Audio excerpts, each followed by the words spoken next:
Really fascinating question, because one of the charges at Socrates' trial is that he introduced new gods to the city. And this was a treasonous offence, partly because for a lot of Socrates' life, Athens was at war with Sparta. And so the gods that you, as it were, honoured were a sign of your citizenship and so on. So that's why it's a treasonous charge with the death penalty attached to it.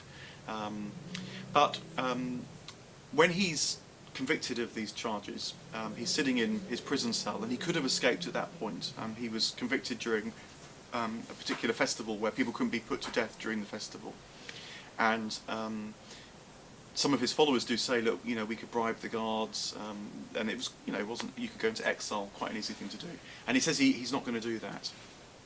And one of the ways of understanding that is that he had a principle, and he realised that the manner of his death was in a way the judgment of his whole life, what he'd stood for. This quest for what's good, beautiful and true, and the virtuous life, guarding his soul, as he often says. And if, as it were, he flunked it at the last minute, it would call into question this transformation which he felt had come about. But it's the way that Socrates often talked about it was not kind of principle or conscience, as we would say. He listened to what he called his demon. He's well attested to have had a kind of inner voice, which he called his demon. And it's a really fascinating phenomenon, this, because the demon always tells him what not to do. Sometimes it was quite trivial things like don't turn left, and he would turn right, and he would have some fruitful encounter as a result.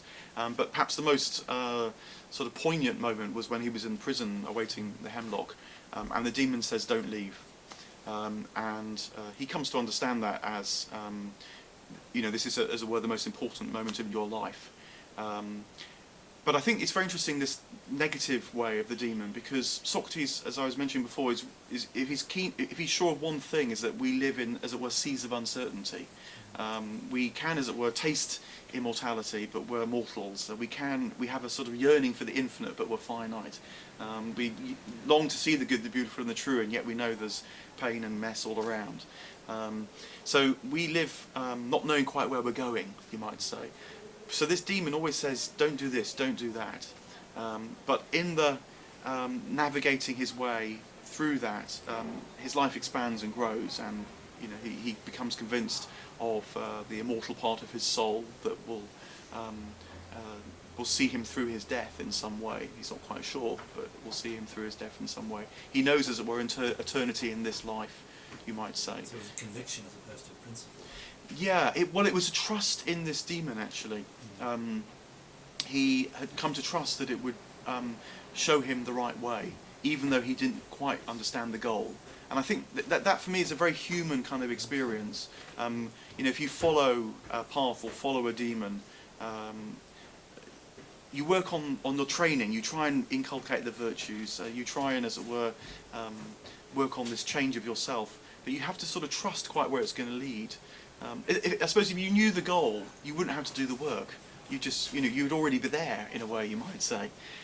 So this negative way is very much part of the human experience, I personally think. And so on the extreme, and much later on, of course, you'd end up following the steps of Dr. D, wouldn't you?